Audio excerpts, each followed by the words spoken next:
I'm Dr. Marta Catalinas. I'm a pediatrician, and I'm talking to you from Austin, Texas.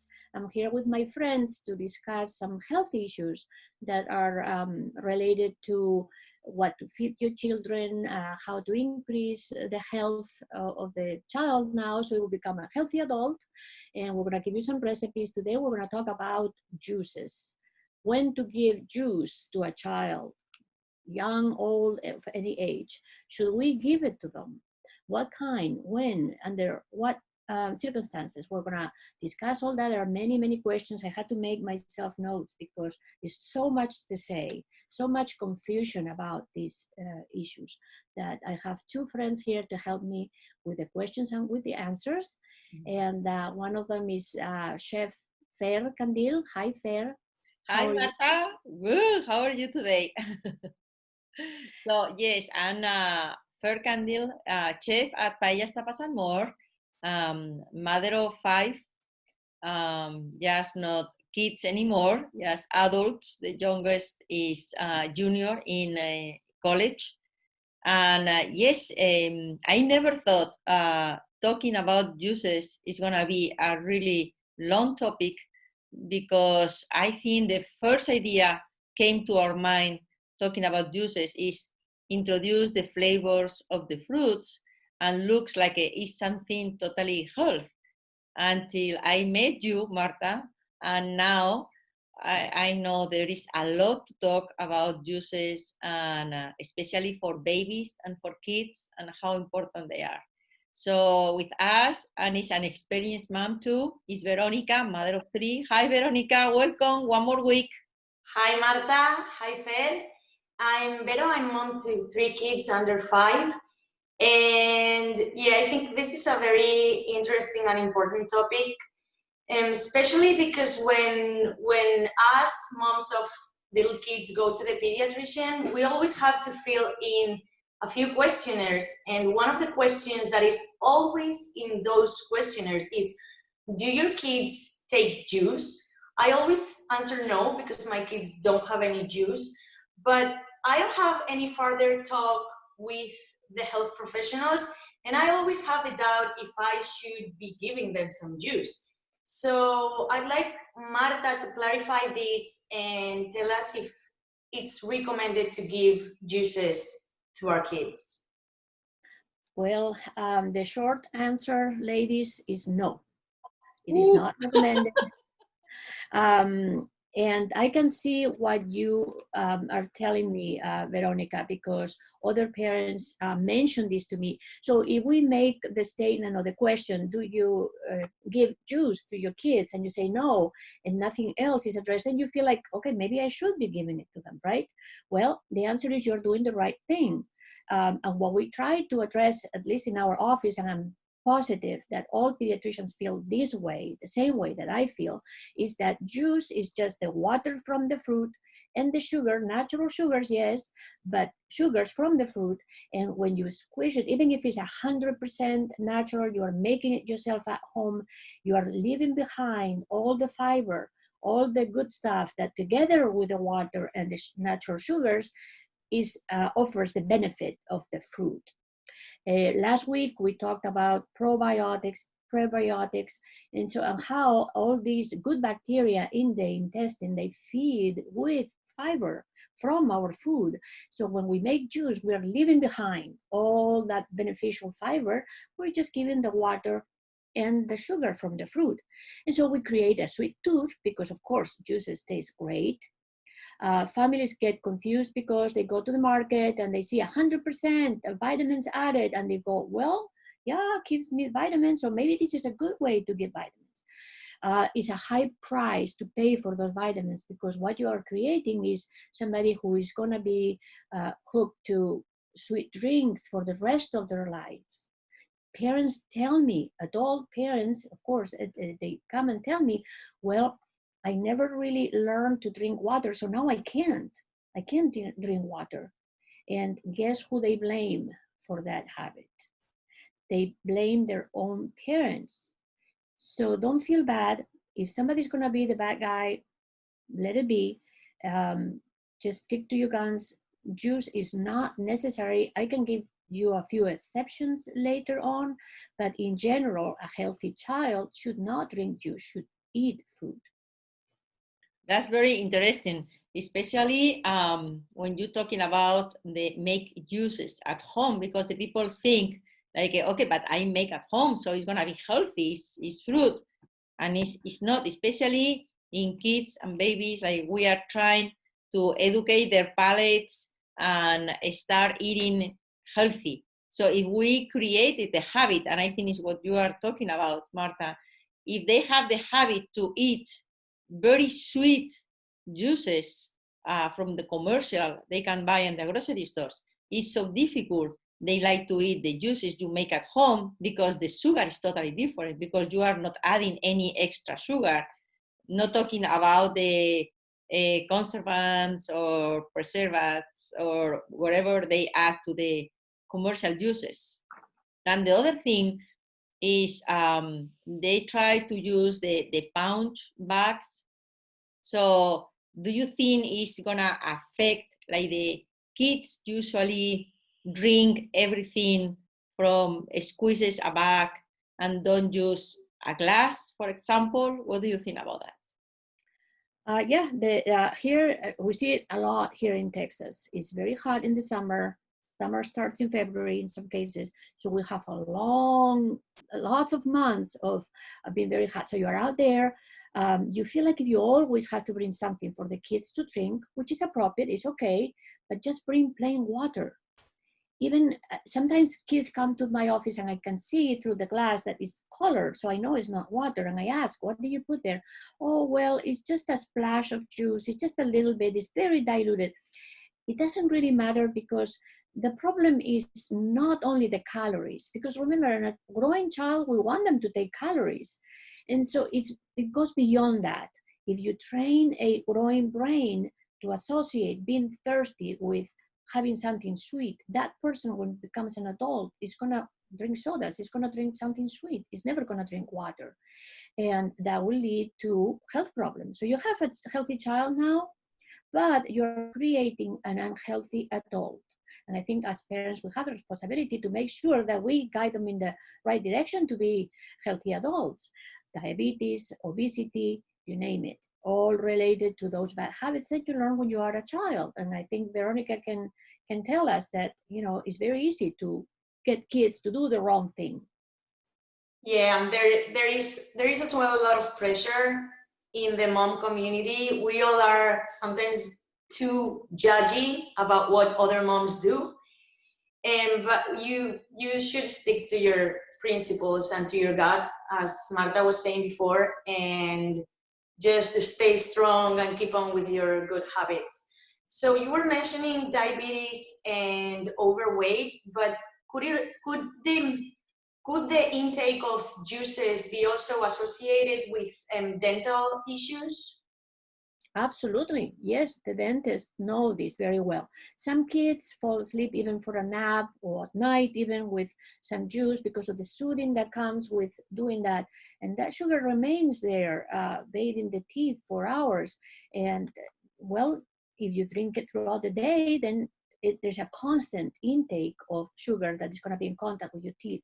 Definitely related to cavities and health problems with your teeth. But I usually give the example to parents of how the body behaves when you give a glass of juice versus a piece of fruit. And I tell them that when you have diabetes, adults who have diabetes, they go through periods of hypoglycemia, right? When the sugar goes down and all of a sudden you really have to get hold of something with sugar. What the doctor tells you is to drink some orange juice. The doctor doesn't tell you, go and grab an orange and eat an orange. He tells you to drink an orange juice. Why? Because the orange juice, the sugar from that juice is gonna pass to your blood very fast. It's gonna, which is what you want when you are fainting because you have hypoglycemia, right? While if you take the whole fruit, that sugar is absorbed in a completely different way. Slowly, the fiber slows down the absorption of the sugar.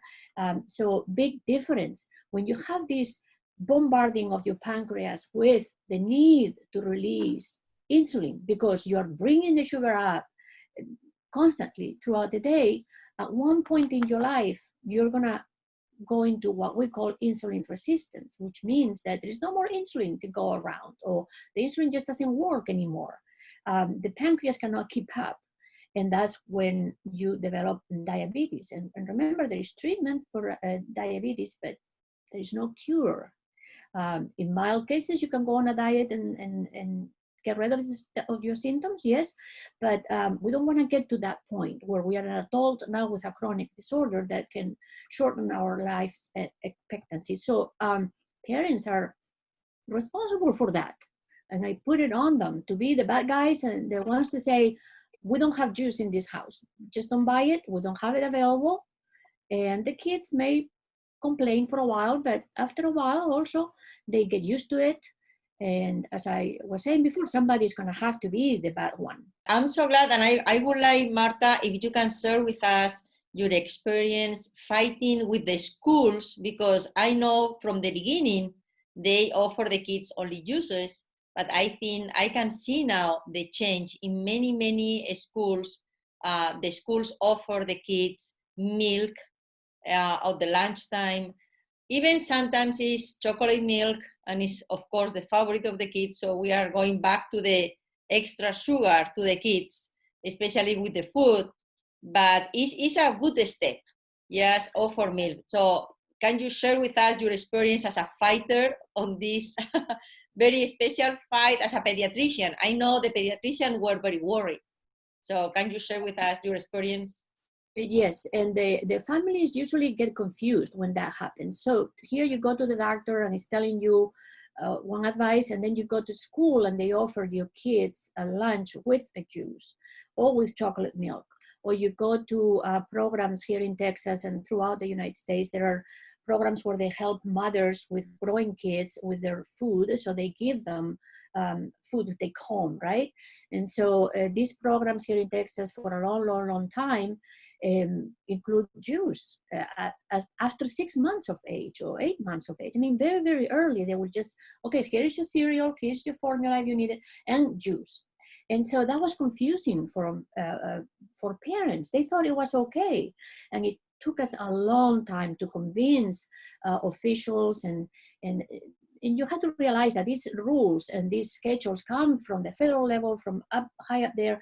It takes years to go through the chain of command to change things in that way, but it creates a lot of confusion.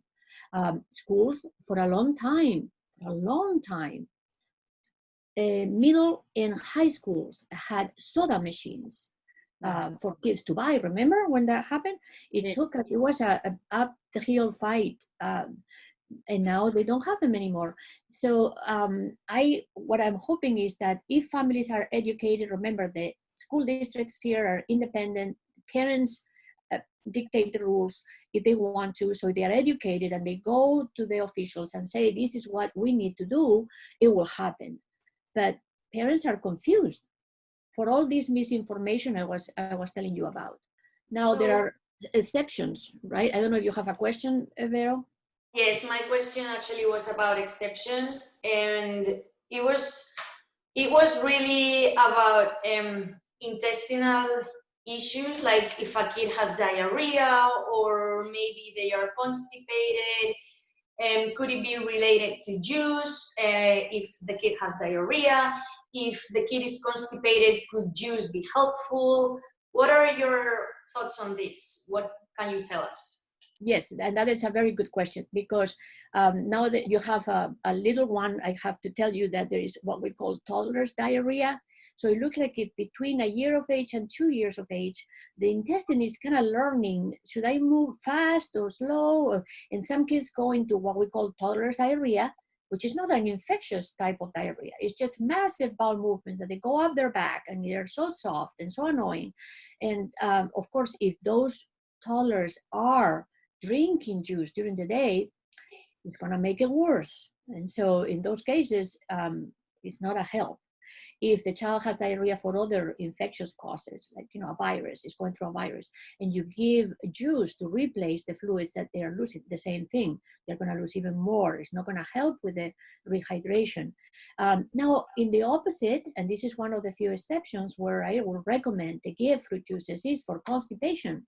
Some kids have these very hard stools, difficult to pass. They are bleeding when they pass stool. They don't want to even poop because it's so painful. Well, then the juice has especially the apple juice and prune juice, they contain sorbitol, and that is a sugar that is not absorbed, and it brings more fluid into the intestine, making the stool softer.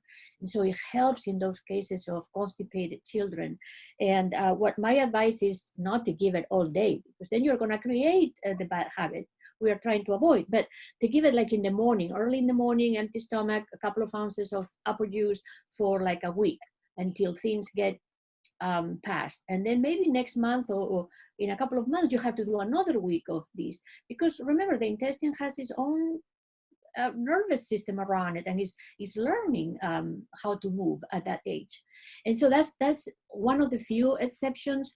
Another one that I will mention is some families, and I include myself, like to drink some orange juice in the morning. They get up, they have their breakfast, and they squish an orange. I do that. It's a habit that I acquire, and I continue, and my kids do that too. What I used to do, and I still do it, is when I squeeze the orange, then I put the pulp that I left on the fiber back into the juice. So it's kind of like eating a smoothie, or I don't know, it's a lot of stuff there. But I think that's okay. Or if they go to a birthday party and there's juice, or you cannot be paranoid and be 100%. But what kids learn at home, that's what they are going to continue doing. So just make sure that you control what you can. If they go to grandma's house and grandma insists that they drink a juice, don't create a family feud for that. It's okay. But at home, the rules are, and you create those rules. You, the parents, create the rules, no grandma or the neighbor next door. Yeah, I think the important thing is to make a distinction between the habit, like every day, the same like the schedule. You have a schedule in your home about breakfast, lunch, and dinner, but there are exceptions and sporadic things when you visit grandparents, or you are going to a birthday, or you are going to the swimming pool. So you don't have to be totally restricted. It's just create a healthy habit. Don't to drink like they usually drink. The kids has to learn how to drink water, of course, and I agree with you, Marta.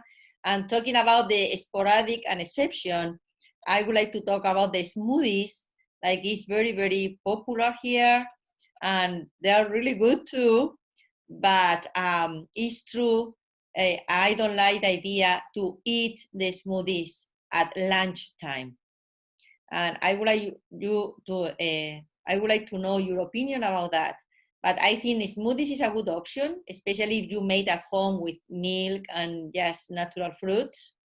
Of course, if there is a special day, you can add ice cream.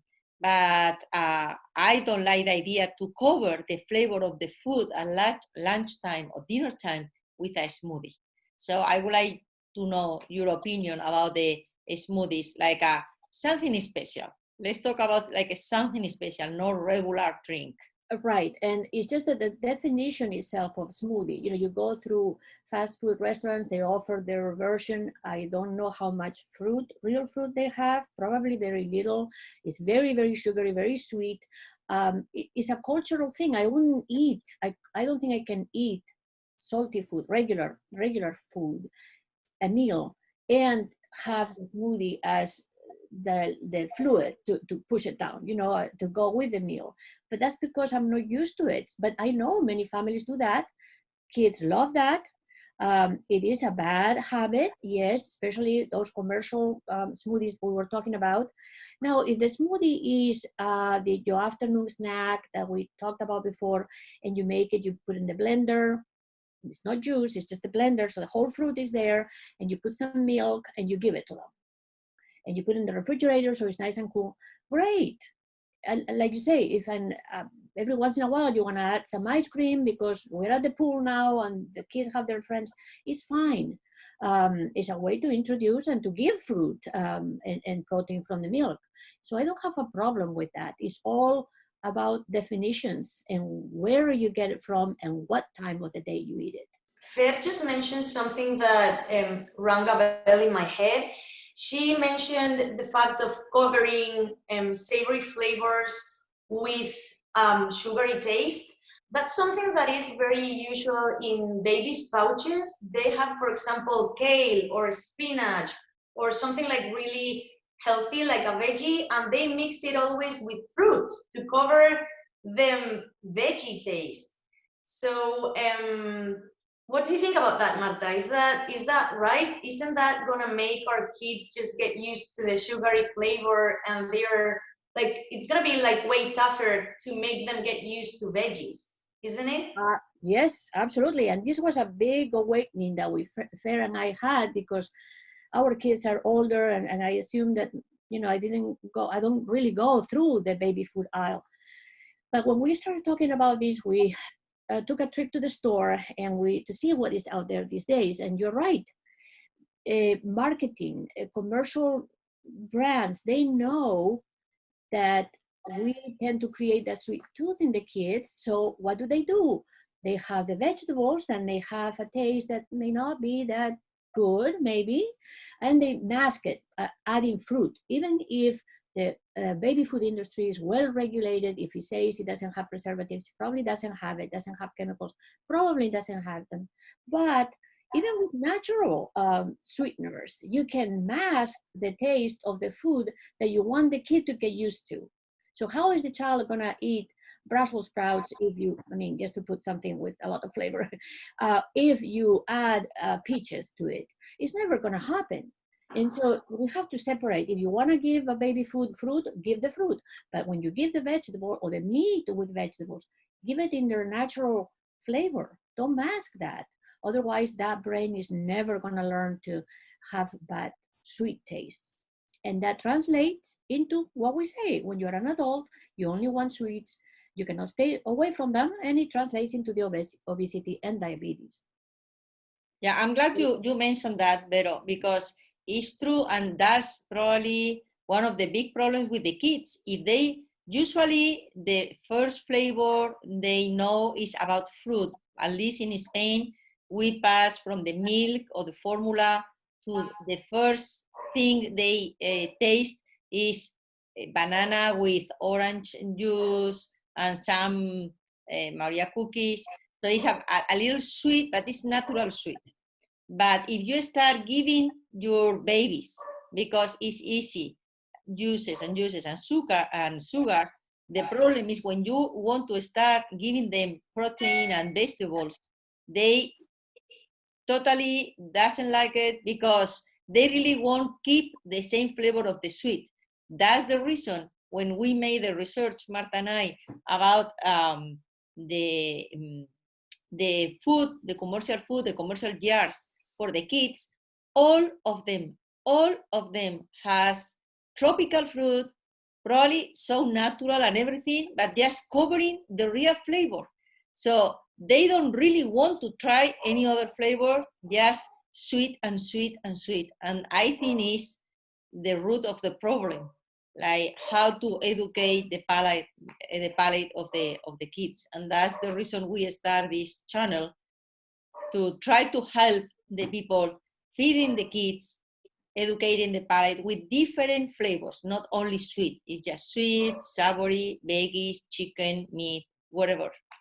Yes, it is a very, very big problem. And so we want to create, like you say, healthy adults. When we get to the point of just having a person who is a grown-up and have this set of likes and dislikes, it is very, very difficult. These days, likely cooking channels, people are more interested in preparing food at home, trying new foods here in America with all the cultures that we have, the wonderful meals from everywhere around the world. Everybody is very into it, and it's great. That is great. But what we're forgetting is that we're leaving behind that very important part of learning, which is the kid from the time you're a baby and you start eating with the spoon when you're a toddler, because then it's an uphill battle. If you try to teach them, they won't learn. It's just that they won't. And so that's why we are here, to tell them to be careful with that part.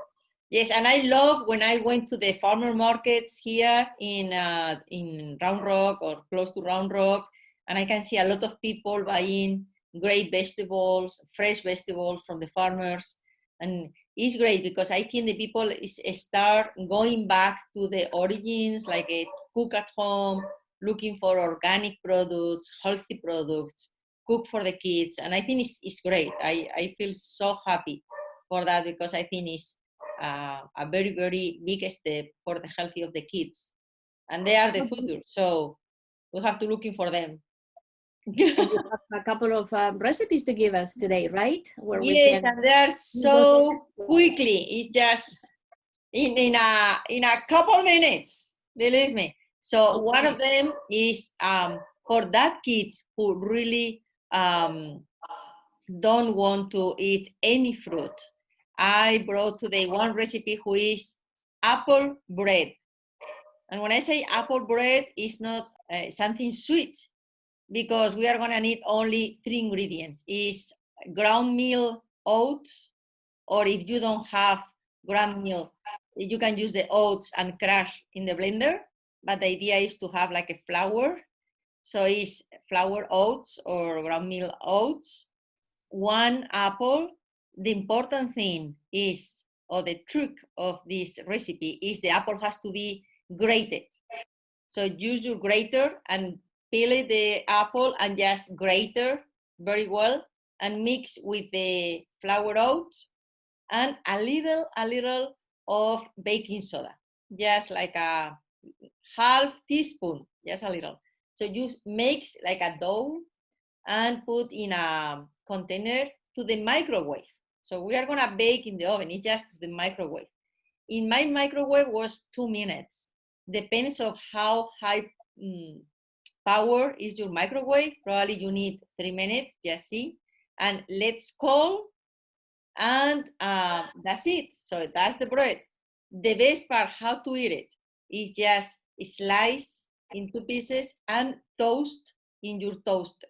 And it's really good. The flavor is not so sweet, it's not savory, so you can put on the top whatever you like it, just cream cheese, a little drops of olive oil, anything you have at home, even ham or cheese, whatever you have, savory or sweet, on the top after toasted, and it's really tasty. And the kids are eating just pure apple. And it's really good option for that kids who really like bread and don't like fruit. It's a special bread, but they will love it if you give them a snack or at breakfast. It's like a muffin, like an English muffin, and it's really good tasted, and I'm sure they're gonna like it. And the other recipe is just the one we use in Spain, and it's very common, is our fruit puree with basic fruits. So if it is the first time you try to introduce your baby to fruits, I recommend it to make this puree. It's so easy. You can make for to have in your fridge for 3 days, so you can keep it in your fridge cold. And now in summer, cold is really good. So I use just 1 orange, 1 banana, 1 apple, 1 pear, and 3 cookies of Maria cookies. Why Maria cookies? And it's so easy to find today in any grocery store, because Maria cookies is more cereal, very, very less sugar, and it's very neutral flavor, and give the puree a little consistency, a little thick. And it's good for the kids start playing with the spoon and try to eat it. So I think it's now in summer is a good moment. So the only thing is just cut everything in pieces. If you prefer to squeeze the orange and use the juice with all the pulp and all the fiber, as Marta said, is perfect. And just use your hand blender, make the puree, and that's all. So there are 2 very simple recipes. One is more for toddlers, probably kids who just start biting. And the other one is for the babies, who is the first time they're gonna eat some fruit. Of course, if your kids just try this puree and they like fruit and they love it, now is the moment in summer to introduce apricots, watermelon, very peaches, very neutral and sweet fruits, even mango. But I think other fruits like pineapple, kiwi, even cantaloupe, they are stronger and very strong flavor, and I'm gonna keep them for later for the kids, to eat with other recipe. So I hope you like it. They are so simple to make it, and I hope help some moms to introduce healthy fruit to their kids in another way. I'm gonna make the Amazing. apple bread. Sounds really good, the apple bread. I think I'm gonna make it this week, so I'll let you know. Perfect. I'm glad you like it, Veronica. Yeah, It will be my breakfast. I think it sounds good for breakfast. I thought it sounds great for breakfast because we usually have avocado toast for breakfast. Okay. But it's gonna be really nice for a change, like to not just use regular bread and have another option. Yeah, it sounds awesome. Thank you, Fer. Yeah, my pleasure. I'm glad you like it. So see you next week. We are keep talking about introduce food to our babies and our kids, and now in summer. So see you next week, girls. Take care. See you next week. Bye. See you. Bye. Bye.